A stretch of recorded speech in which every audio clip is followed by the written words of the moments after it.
Greetings, Cosmos, and welcome to Super Metroid. Whoops, wrong button. Today, I've already been playing for an hour. That means that I should be nearly done with the game, if I was trying to go fast or something. But I'm just going at my own pace.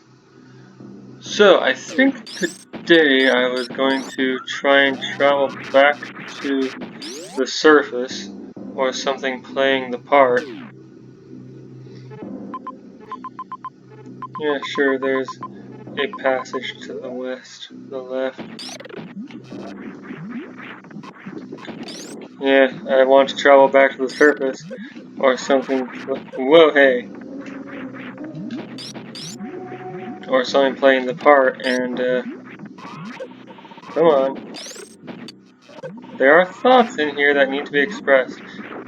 Yes, there is a place I found that needed to be traversed using, the grapple beam. My latest tech.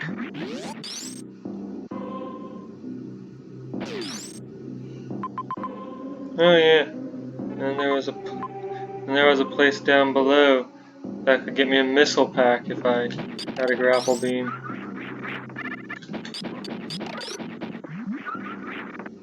I guess I'll save that for later, since it's just not that interesting to me.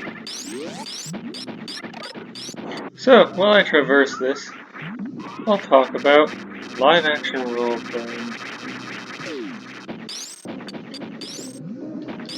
and how I did not have a good time at it. Part of that's me, part of that is the game and or people I played with. Like, the first live-action role-playing system I played had a partial version of the rules online, and they more or less expected you to buy the full rulebook, which would have been fine if the full rulebook was actually available to buy. When I went to buy the full rulebook so I could know the rules of the game, what I was told was, oh yeah, we have,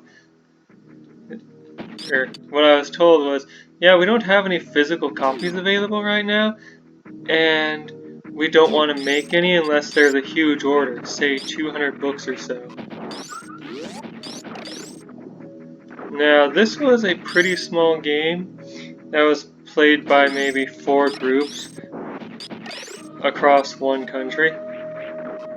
So they were not going to ever get 200 orders or so, or an order for 200 or so of that book.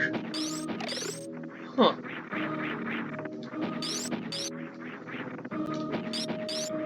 Supposedly there were people who had seen older editions of the rules, since this was a game that got updated periodically with, I assume, balance changes? I honestly don't know. But yeah, the rules online were horribly incomplete. Like,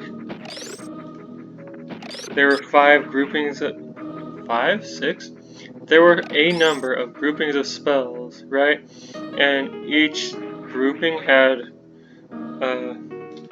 let's see, I think it was between 5 and 10 total spells within it. We got to know the first, the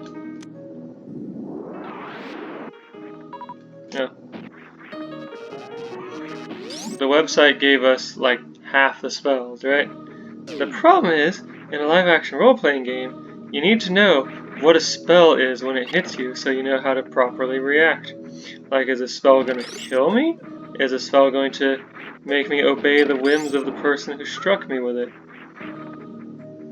Is a spell going to just make me hold still for a while, or for all eternity? This is the kind of stuff you need to know. Huh, this seems like it might have a secret. Nope. Like, oh hey, that thing is back. Yeah, no, I'm not gonna go for that, even though I really should.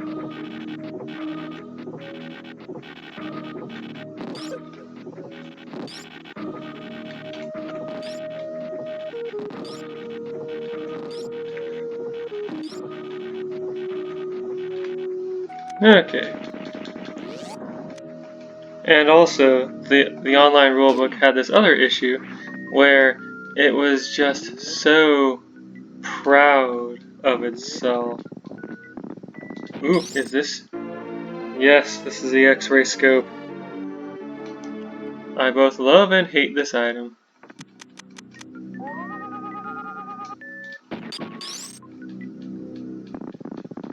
Alright, destroy the wall.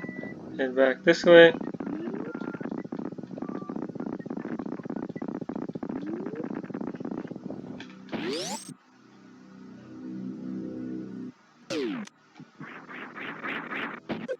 Ow. This was not a good idea. Oh, come on, I can't. Okay. I'm so glad that I can stand on frozen enemies. Anyway, there were two classes of character in the game, and, you know, that was fine. They were horribly unbalanced. Sort of.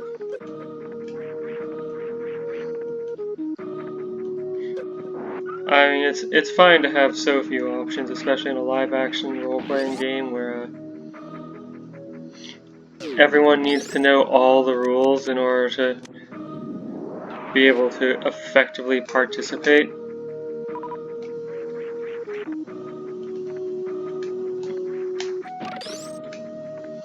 But if you've played any RPG, like tabletop RPG ever, well, no, that's not fair to say. If you've ever played Dungeons and Dragons or anything inspired by Dungeons and Dragons, why am I going this way? Right, there's a thing up there I want to check out. Anyway, if you ever played Dungeons and Dragons or anything inspired by it, spellcasters are so much more powerful than non-spellcasters, and so the two classes were Fighter and Mage. Now, mages started out weaker than fighters but grew more powerful, right? But part of the problem is the fighters just start with everything that they were ever going to get. Like, that in itself is fine. Mages required a special kind of event called... I don't think I should go into too much detail about the names of things in order to avoid uniquely identifying this.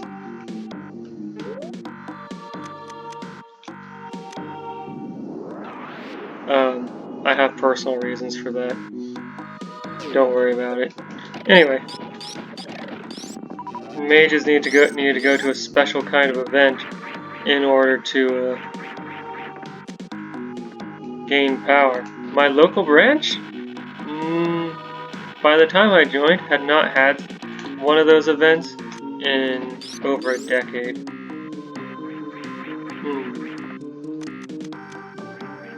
Oh, and this delightful. What I think I need to do is swing my way into here. Okay. Now, what else was I gonna say? So yeah, specialty event. My local branch hadn't had any such event in over a decade by the time I joined, and didn't have one during the time that I was there either. It was about 4 months between the time I joined and the time it just kind of collapsed in on itself. So that was fun. How tall is this gonna be? Oh, look at that. Only part of it's moving at any given time. I love it.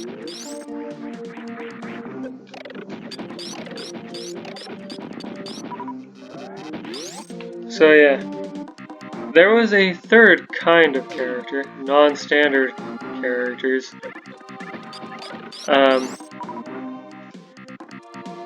So, what the game had to say, or what the rulebook had to say about non-standard characters is, the rule of 10 is a beautiful and elegant set of rules for building non-standard characters. And then there was a list of abilities.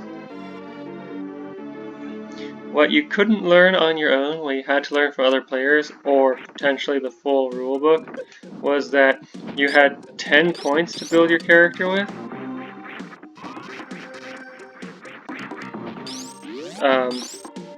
And you needed to have a reason for your character to have each of the abilities they had.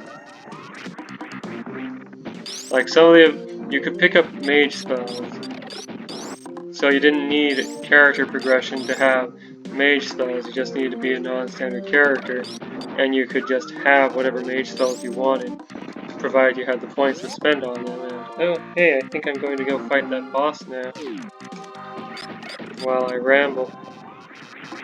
Sorry, so much of the map is... Oh man, I missed the entire reason I came this way. Good job, me. Anyway, what was I saying? Oh, right, mage spells. Oh, if this is gonna be this way, then the one back here is gonna be that way too, isn't it? Yep.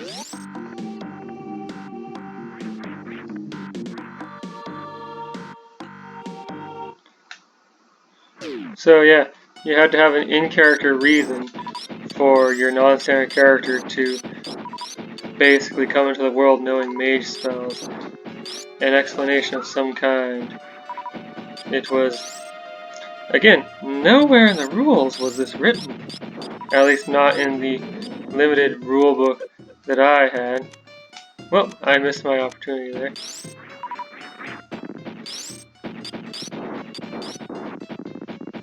Ow.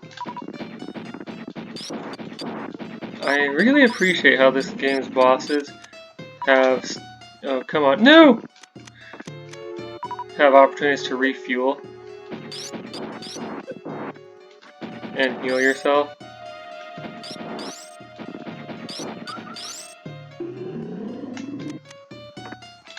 Take that.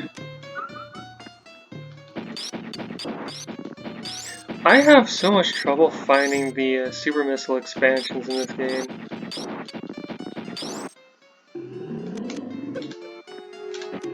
So, I actually have a legit reason for doing this, because I want a second Super Missile expansion.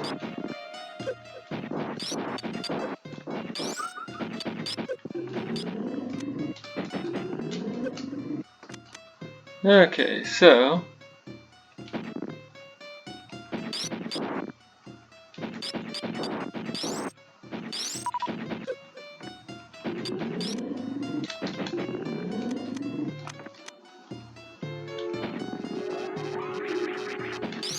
So yeah, the local LARP group that played that one game just kind of died. The game itself kind of died. Like, the guy locally in charge quit. And this game was controlled by someone from across the or was owned by someone from across the country and someone else in another country. And they were very strict about who they would allow to run a local chapter of the game. And so you'd have to, if you wanted to get, like, you had to be trained by them personally in order to be allowed to run a local group.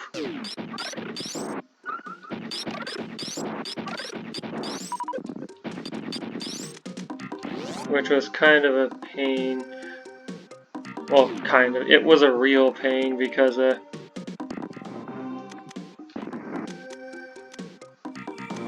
come on, brain. There's a thought there. Finish it. It's a real pain because you had to go to them in person, spending hundreds, thousands of dollars to fly across the country and then to another country in order to see them in person. I have no clue why that was the game that we were playing. Why that was the only LARP in the area. So anyway, after that guy quit, and we had no one running the place, we, a few months later, a couple of people started up their own new game.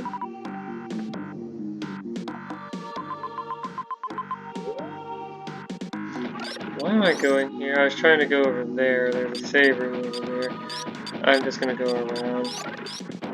Anyway, a couple of people started a new game, built on the ashes of the old. Oh, hey! Hey, this is where I learned how to shine spark.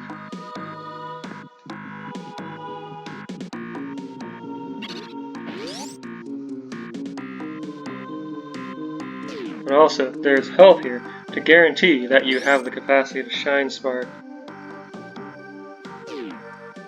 Let's see, that thing down below even further. I wonder how I get to that. So yeah, this thing will show you how to shine spark. See, look at that. It ducks, and then it just flies upward. That's amazing. Oh, and then it runs back, in case you didn't know what to do.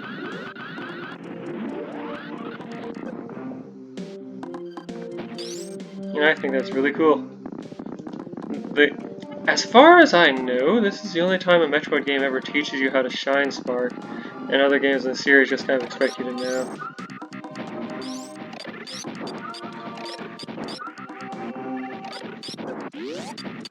Okay, I think I passed over the thing.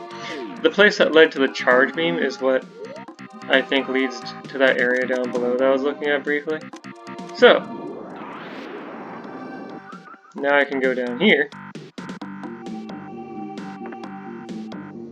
Further down.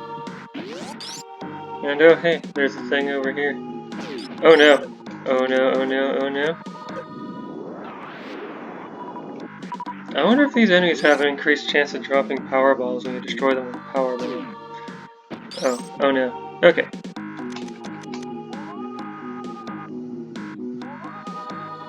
I'm sure there is, yeah, right here. Yeah, take that, game. I knew what you were up to. Oh, nice!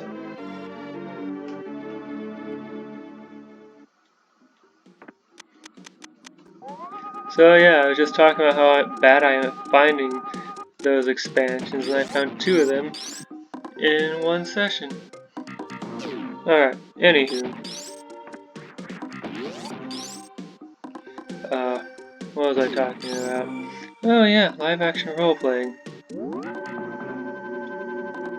But then I got distracted by all the new stuff that I could do.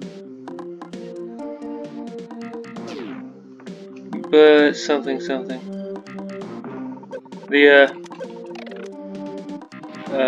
I was trying to set off a power bomb, but I didn't duck enough.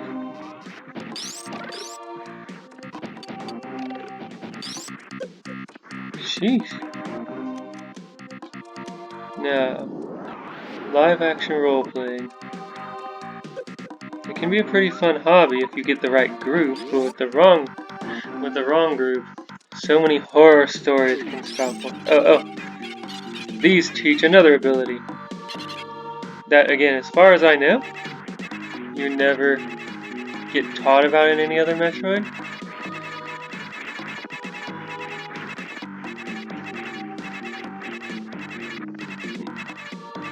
Samus makes an explicit motion there to let you know when to jump. Oh no. I wanted to go as far up as that would let me. I just thought there might be a secret here. But anyway, I felt like the leadership of the second LARP I played in, that rose from the ashes of the first, was horribly corrupt.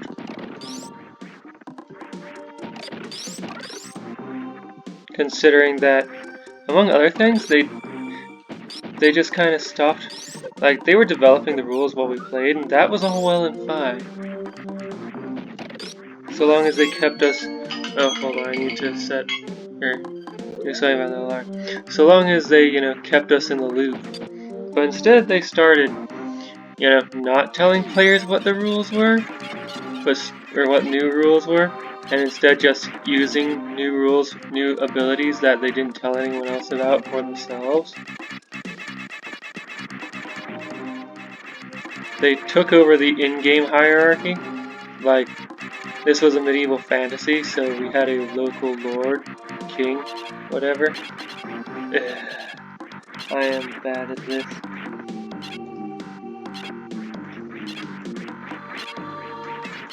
Like, they took the guy who had it last and quote-unquote promoted him out of the position by giving him a new thing that he wanted to do that, for whatever reason, required him to give up his title.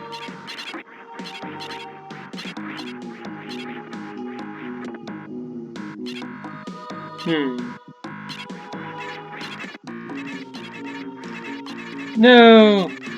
I'm glad for this ledge.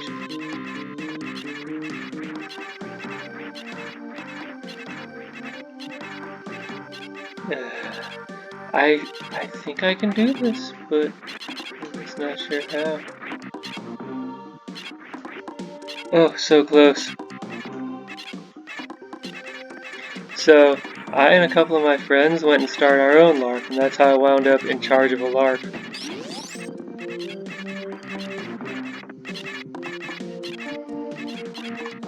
Gotcha! So, what's over? Ooh, more power bombs! Thank you very much. Oh, I can't start spinning in midair. That wasn't a thing until fusion, I guess. And now... No! Momentum. And now I can make my ascent back up.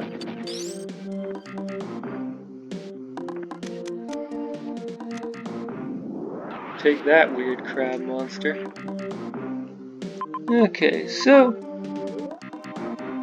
I guess my current motion is just upward. I'm gonna save, since that was tough on my brain.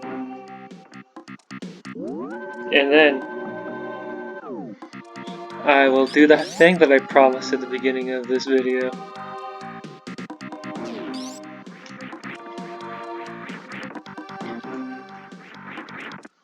So, yeah, starting my own LARP with a couple of friends, several of whom it turns out should not have been in charge of, well, two of whom it turns out should not have been put in charge of anything. One of the ideals that I had for the game was having a player feedback matter, because that was just not a thing in any other game I'd ever been in. Like, one of the people who started working on the second LARP, which was now which I was now competing with. Yeah, one of the people who was in that, who was running that. Oh, now I forget what I was going to say. I know which person I'm talking about, I just can't remember what I was going to say about him.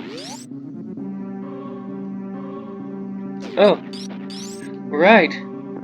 He had this bizarre insistence that the rules can never be the problem. If players are abusing something in the rules, the problem is the players abusing that rule or ability or whatever, not the rule or ability itself.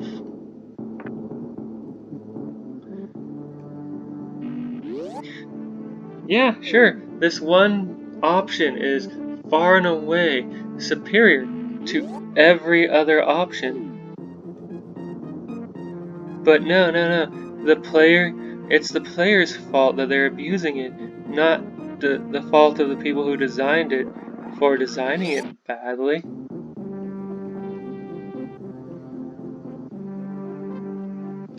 And that is just such an alien concept to me. When I started, I was terrible. Like, when I started running things, like, I had no idea how to design anything even remotely good. So I just built what I thought was cool, got some friends on board. We wound up building something entirely different from what I had originally envisioned, which is good because what I had envisioned involved a lot of really bad ideas that would put an excessive amount of work on everyone involved. Both us for designing it and the players who would be playing it.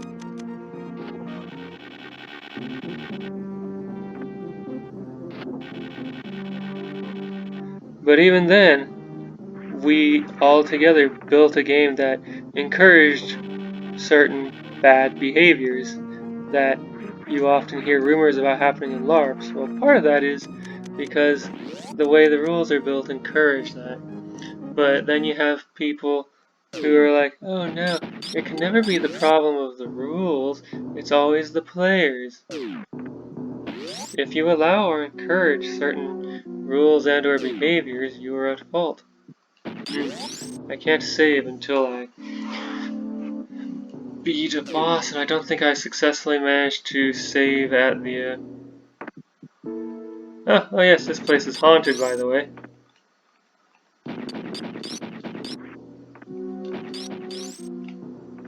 Look at that. I'm not sure what to make of that. Just, in your science fiction, in your bizarre science fiction game, here is a ghost. Make of that what you will.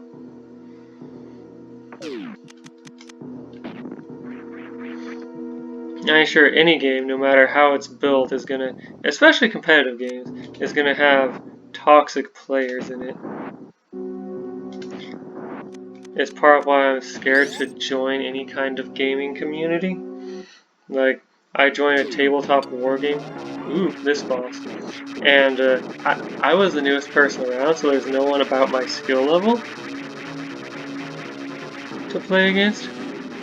And that was not a fun time. I don't know why I'm doing things this way when I could just be shooting these. They give stuff after all.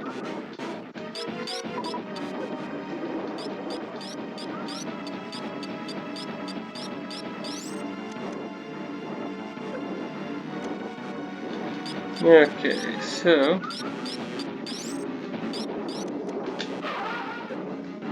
Haha! Take that, boss!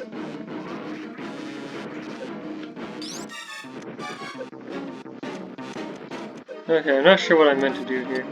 If I can get my charging charged up, I can just do this. Right, I'm supposed to shoot these for stuff instead. That single frame where the boss has its eye open. Also, those flames are little eyes that are on fire. That's dark.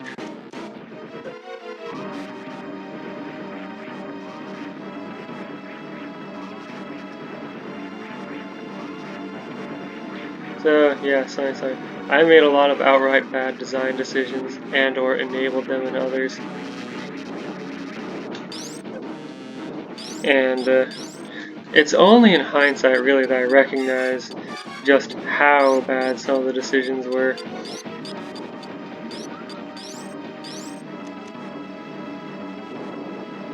Okay, I think the boss is gonna... Oh, there he is. Ah. Come on. Okay.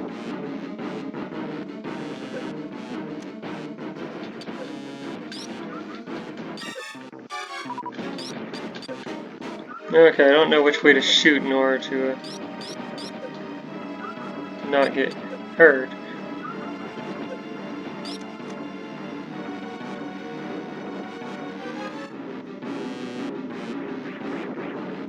This boss is really simple, it's just I am doing poorly at it. Oh, come on, I missed it. Really?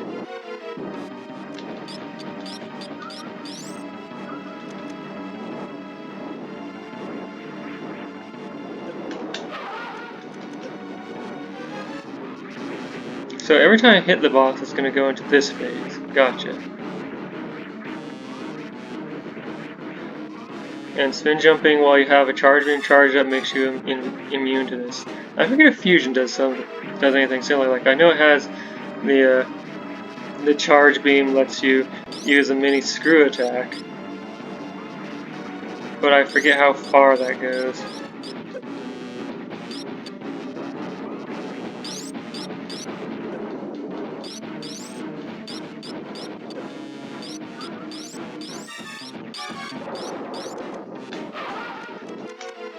Oh, did I win? I won! Yeah, I like this boss. It's pretty simple. It's one of those wait until the boss makes itself deliberately opens itself to attack bosses though.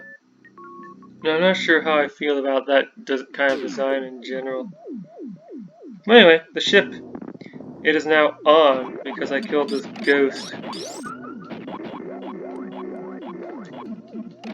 This ghost that was apparently working for the space pirates, which is just so weird to me. Anyway, in order to move further on in the game, I need... Ooh, map. I need to acquire the gravity suit? So, I shall attempt to do that next time? For now, though, I'm going to look for a save spot.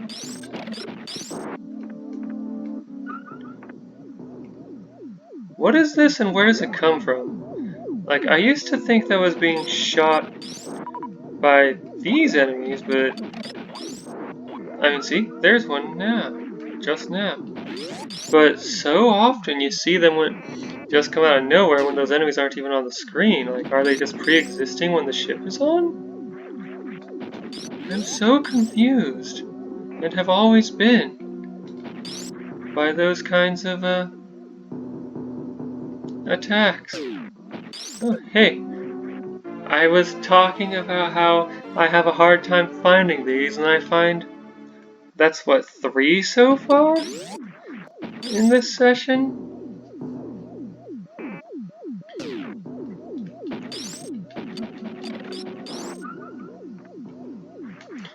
As you can probably tell, I usually skip some of those things. Like with those little cute koala-like things that taught me how to wall jump. I usually skip that one, or when I do that one, I tend to go, oh, energy tank, and then walk right into the trap, and then never come back. And I also usually skip that spore boss. Well, join me next time when I chase after the gravity suit.